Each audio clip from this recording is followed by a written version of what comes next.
So I also put that I was scared of the dark, but I am still scared of the dark. Okay. And I slept with a nightlight until like just a few years ago. Because now the ambient light that comes in like from our bedroom window, it's not pitch black in our room. Mm-hmm. Even though I sleep with an eye mask, but I have to know that when I take the eye mask off, it's not pitch dark. Okay. My room's pretty dark. It stays pretty dark. You can sleep in pitch black. Oh yeah. Oh yeah. I wouldn't say I like love walking in the dark, although my neighborhood's very dark because nobody likes walking in the dark, Katie. I was gonna say for years I ran in the dark in my neighborhood, and of course there's a street light here or there, but because the closer you get to the beach, the less light there is because of the turtles, and the turtles. Look out! Wait, the sea turtles. Wait, hold on. The closer you get to the beach, the less light because of the turtles. Yes, there's like regulations around how much light really can be. I thought never mind. And you have to have certain types of lighting. Okay, so they don't get confused. Have light because of the turtles, right? I thought you meant because there were so many turtles. Just turtles everywhere, Danny. It's awful, and it's dark because there's no lights, so you're just like stepping on turtles. It's horrible. No, it's because there's so few turtles. I see, and it's part of their they protection. don't want them to go toward the street light right, instead right. of the ocean. The ocean. Okay. Yeah, so it's actually pretty dark. I guess nobody likes running in the dark, girl. but I remember there's a friend I would meet, and she was about a half mile from me where we would meet. And it was pretty dark, and I would just run by myself to meet her, and I just run down the middle of the street so that like so no one could snatch me from either side. Now, if a car turned the corner quickly, I'd be in trouble. Oh boy! And then I would have friends who would be going to work running down the middle of the street at 4:45, trying to get to my friend at 5. And granted, she was alone too, but she had her dog with her, so I felt like I need to get to where the dog could hear me scream so he could like pull toward me and she'd know something was wrong. And then a few people saw me, and I mean, I guess this isn't like, I don't know if they saw me running in the middle of the street because it was very dark, but like just in general out running without any lights on or anything. And they'd be like, you should really wear lights. And I'm like, I would rather people not know that I'm out there running and like run in the dark than like wear lighting. That's like, hey, look at this woman. Look at this woman all lit up. I know. Look, as a woman, there aren't good options. I know, you're right. But the last thing I need is somebody driving by and being like, oh, that bright light of a person going by is a woman running alone. Yeah. I only ran when I used to run a lot for races. I only did one run in the dark one time early morning and got followed, and I never did it again. Oh, nope. I never did it again. Yeah, and I, even now, like when I walk my dogs, there's some routes I do over time, but I never go like the same exact route, just in case somebody even during the day, sees me walking by. Yep. And then they get used to me coming, those times. But though that's more of an adult fear, but it hinges on that. What else do you have on your list? So I wrote down Thriller song and video. Yeah. Creepy. I know. It's Vincent Price, man. And listen, that Thriller like movie video thing, it's so scary. And it was on MTV all the time. And I have an older sister, so MTV was always on when I was little bitty because she was older, right? Yeah. And man, I remember it, like I would listen to my clock radio at night before I'd go to sleep, like just the regular radio. And if Thriller came on, I would panic and turn it off. Wow. Because I did not want to get to the part with Vincent Price. Yeah. I mean, I guess I wasn't as freaked out about that one only because I was the oldest kid and my parents didn't let us watch MTV. True. So I think by the time I was even like, obviously just in pop culture, I'd heard the song. Yeah. But I think the first time I like watched the video, I was definitely like 16 or 17. Wow. Yeah. When they were like playing it during Halloween or something. And and I was like, oh wow, this is awesome. Because by then I could like, and by then it was like a little not scary compared to the things you had I'd already seen. Yeah, no, it scared the shit out of me. Then okay, this one we did talk about. Okay. So I wrote Sharks in Pools. Yep. That's me. That is an 80s kids legit thing. Yes, that's one I looked up that apparently is very common. All right, I want to hear what you looked up. So there's an actual name for being afraid of sharks in pools. It's called galeophobia. Gale, like from Dawson's Creek. Yes, Mom? And I had just gotten done watching Dawson's when I saw that. I was like, why don't they just call it like sharkophobia? So then if you're just afraid of sharks on like a wider scale, it's called sharkophobia. No, it's called salacophobia. Why? I mean, I'm sure they stand for something. Just call it what it is. Darkophobia. Sharkophobia. Tornadophobia. Guys, smiley-ophobia. Hurricane-ophobia. Puppet phobia. Puppet phobia. I love that. So galeophobia is an irrational and persistent fear of sharks, which can extend to swimming pools, even though, listen to this little tidbit that I learned, even though sharks cannot survive in chlorinated water. Did you know that? I was like, Thank you, research. So 51% of Americans are scared of sharks, not necessarily in pools. Valid. And 38% of people avoid water because of them. I get it. Yeah, I mean, they're scary. But yeah, I would. And so you were just talking about the dark. I still won't go out to my backyard, even if we have little bistro lights on when it's dark, and swim. Oh yeah, I will not swim in my pool. That's partly. Don't y'all have lights in your pool though? We do. Too, but I still worry like there's, I don't know, something fell in it or something I can't see. And if like a leaf touched me and it was dark, I would freak out and think it was something else. So I still won't. But I remember going to the YMCA. Now my dad is a swimming and diving coach and has been for like 30 or 40 years. An amazing swimmer and diver. And so of course all of us were in swim lessons, and we lived by Lake Michigan. So it was like good to make sure we could swim, and for people who had pools. And I don't know, like I used to be totally fine. And I don't know if I saw Jaws, which is a big contributor to people our age being afraid of sharks literally everywhere, but even swimming pools, or what I saw. But I would just be swimming a lap and I would be convinced a shark was coming out of the grate.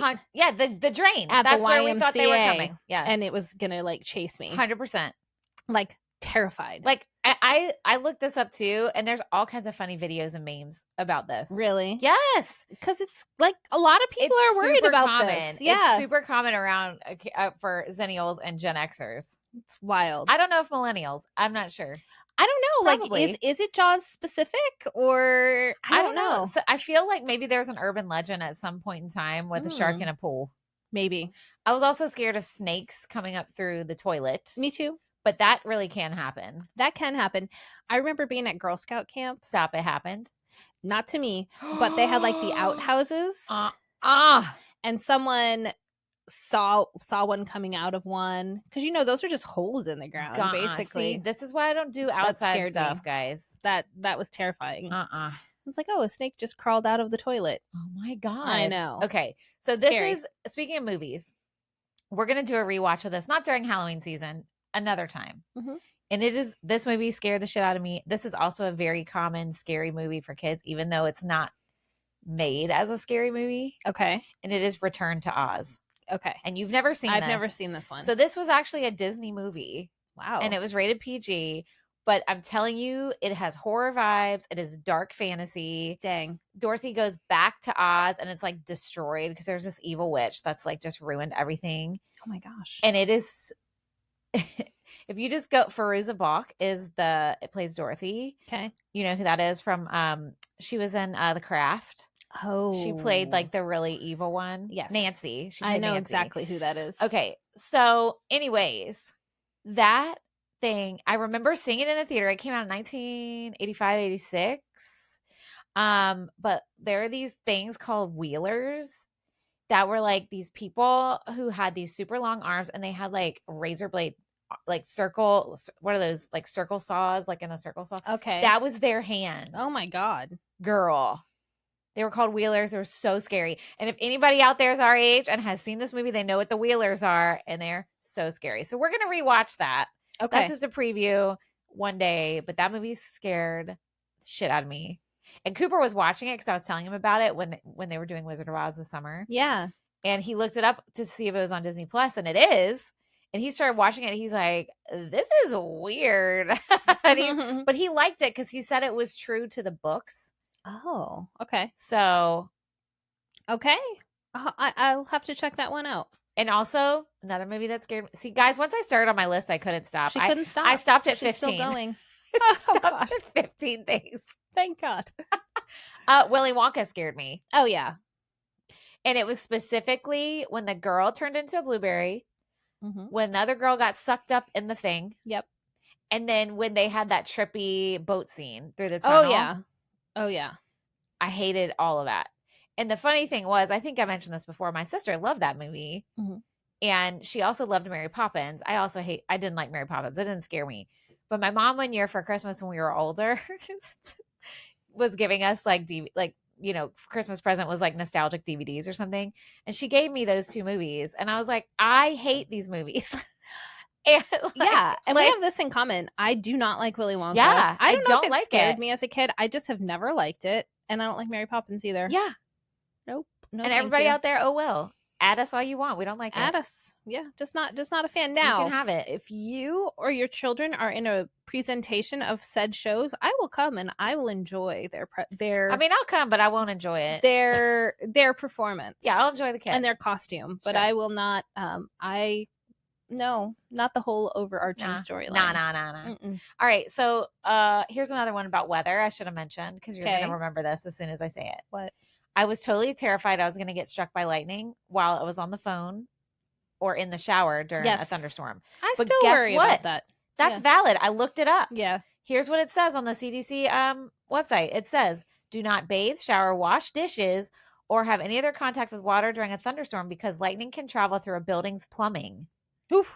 Yeah, the risk of lightning traveling through plumbing might be less with plastic pipes than metal pipes, which most of us have now. However, it is best to avoid any contact with plumbing and running water during a lightning storm. Yeah. And look, Florida be crazy with lightning. So bad. And then it said lightning can travel. This was more with phones. It was more landlines. We don't really have landlines now.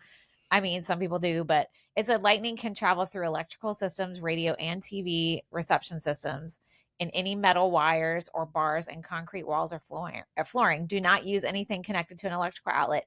So when I was in Missouri, there was a really bad storm and lots of lightning.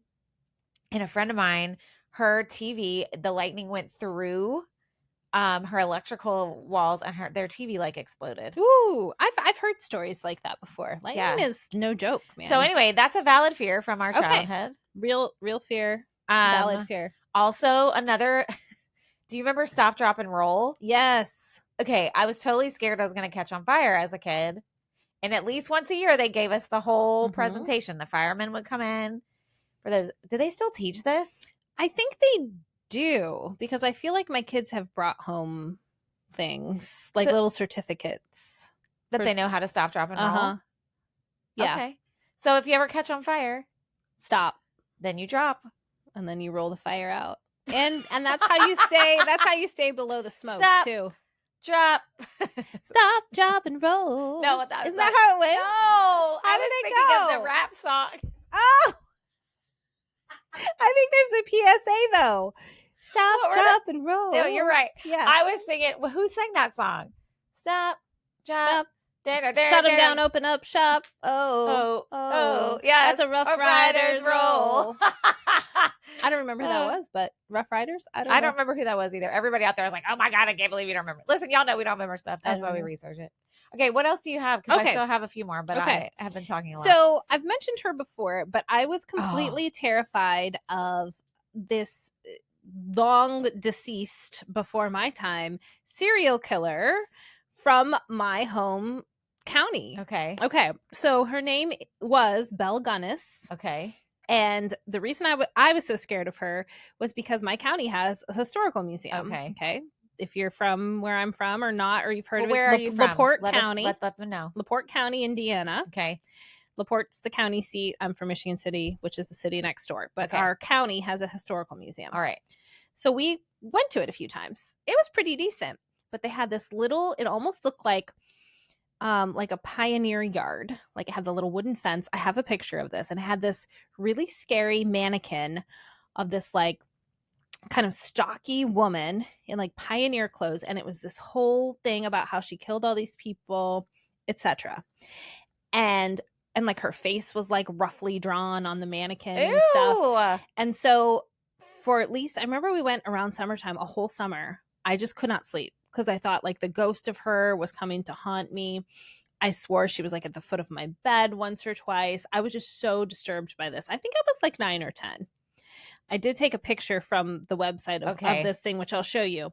But okay, so her name Belle Gunness. Even though you knew that it was from a long time ago, you were super scared of her. Super scared. Because of the scary mannequin? I think so. Okay. I think it was just so frightening to me that I thought of that. Obviously, I didn't know what she looked like. Well, having a visual is way scarier. So she was born in Norway in 1859 and then moved to the Chicago area with her family. And there's a longer story to this. I might do a longer episode at some point. Oh, no. Yay. True crime. But essentially, from the time she was a young adult, there was always this little mishap. So she got married and like their farm burned down. And then her first 2 children died. So it's not just like men that she would like kill off, but like, and children did die at a higher rate back then. But there was always something. And so like they'd take the money from insurance for when fires would happen or a husband would die. So eventually she ended up moving across to the Indiana side, LaPorte County, and had her own farm. Well, she would place ads because sometimes people would do this for either farm help. Ooh, and then she'd kill him. Or that she was actually looking for a husband. So several men like packed up their lives and moved there, never to be heard from again. What? And this is back in like late 1800s, early 1900s by this point. And so like family, you couldn't even like call, or like they're like writing letters. And finally, so in the midst of all this, people keep disappearing. She's having more children. Her children are dying, all this crazy stuff. One of the brothers of one of the guys who disappeared shows up. His name was Andrew, and is asking about the brother. The next day or the day after that, her whole farm goes up in flames.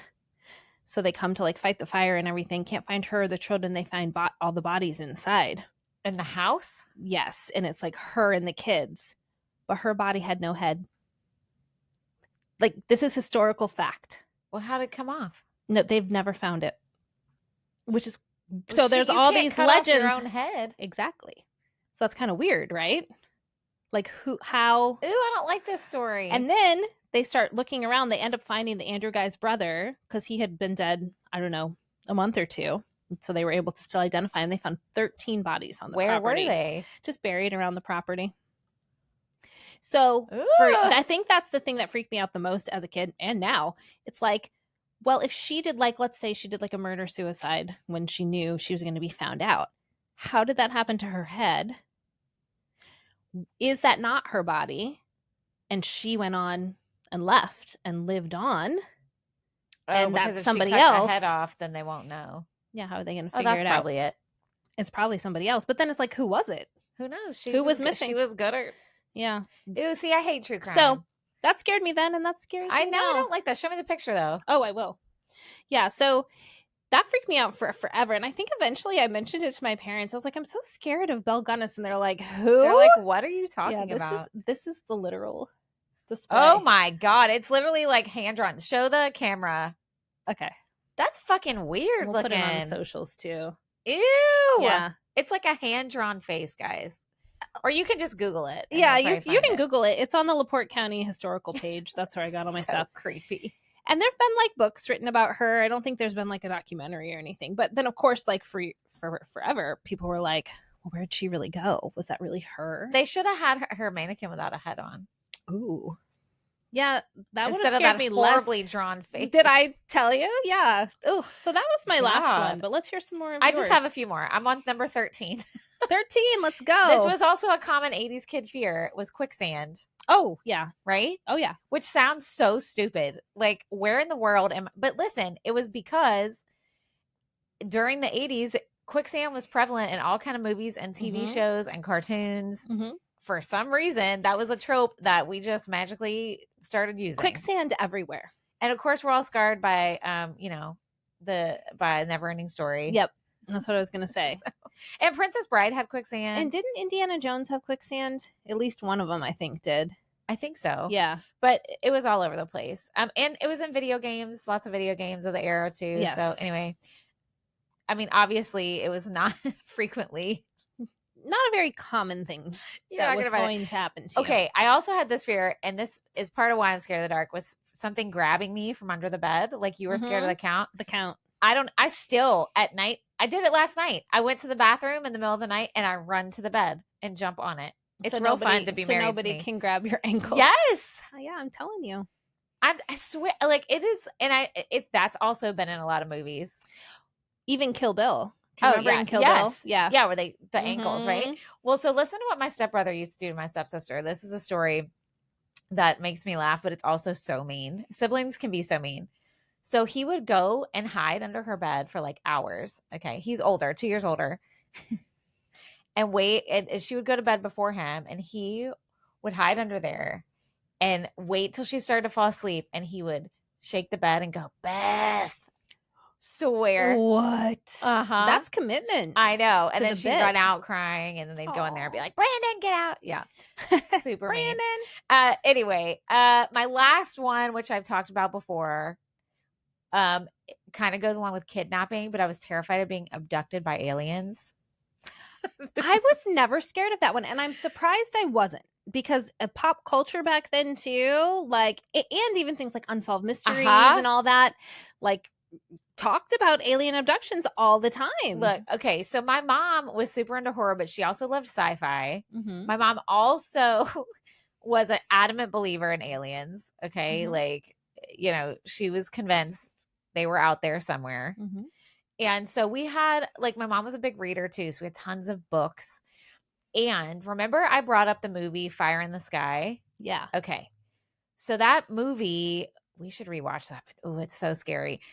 That movie was based on a book that this guy wrote about his supposed real life alien abduction. And he wrote it in the 70s. I'm pretty sure we had that book in my house, and I'm pretty sure I read it before I needed to.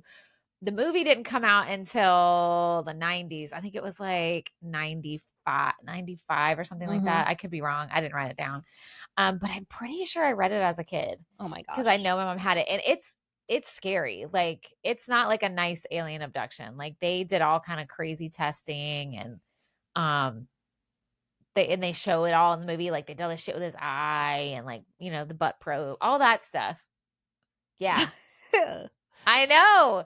And there's this one scene, and I can't remember what was happening, but he's like in this plastic, like, he wakes up in the spaceship, and he's like covered in this like plastic, and he can't breathe. Ooh. And like, he like finally gets himself. Anyway, it's terrifying. But scary. I was convinced I was going to be abducted by aliens. There's a theme here with me being scared of being like taken. I don't know. Being taken. Yeah. Especially Calgon. I mean, I don't know. You were so scared of being taken that. Yeah. I was just terrified. I was just a scared kid. Yeah. I had a lot of fears. And then it got worse, like, the older I got. But I left it there because we're not going to go into all that deep shit. We have to cut it off somewhere. I could have kept going. Yeah. I was like, I mean, it's everything you said makes sense, though, developmentally, like, because kids, like, things like the dark, that's like, kids have been afraid of that forever. Oh yeah, I mean, then a lot of it was probably grounded in the cultural stuff. Oh yeah, of the day 100%. Too. And also, 100%. Let it be a lesson that maybe kids shouldn't see things before their brains can handle it. You know, I think maybe that's something parents nowadays are sort of trying to remedy, but there's just so much more content and access to content that it's hard to even like rein that in. Well, and all kids are different. And all kids are different. You know, like Caden still, I mean, he's 18 years old. He still doesn't like scary stuff. I mean, Tegan, my daughter Tegan, I will be like, no one let her watch that. Yeah. She's 10, so she's not like super young, but man, she really like internalizes the scary stuff. So. And I think that's what I did as a kid. Like, I couldn't, I don't know. And plus I had a really big imagination, which when you have anxiety sucks. Yeah. I mean, every person's different, but I would imagine there's a connection between those things, right? Because there's gotta be, because you can imagine what you can't see or what you don't know. Right. And sometimes the imagination of those things is worse than the reality. Or you could imagine that like it's common to be abducted by a stranger or an alien or whatever when it's not, or to fall into quicksand, you know, but like it's it's your brain, because you're so smart and because it's like always thinking of the next thing. I'm not smart. I just said I have a good imagination. Well, I think those go hand in hand. See? I really do. I can't do math though. Yes, you can. I mean, I can do basic survival math. Tegan's been having Brant and I do math. She plays school with us, so we've been doing worksheets. My kids don't do that with me because they're like, you're the worst. But him and I kind of do math different ways. So like I'll do like where I'm carrying the numbers and stuff and like write it all out, and he'll just stare at it until his head calculates it, and then he'll write it down. Weird, right? What? Yeah. Nah. And it stinks because like I'll do all that work and I'll be off by like a digit or something, and he'll like get them all right. Oh yeah. And she'll be like, Mom, you got 2 wrong. And I'm like, oh, I guess I put a 1 instead of a 2 or whatever.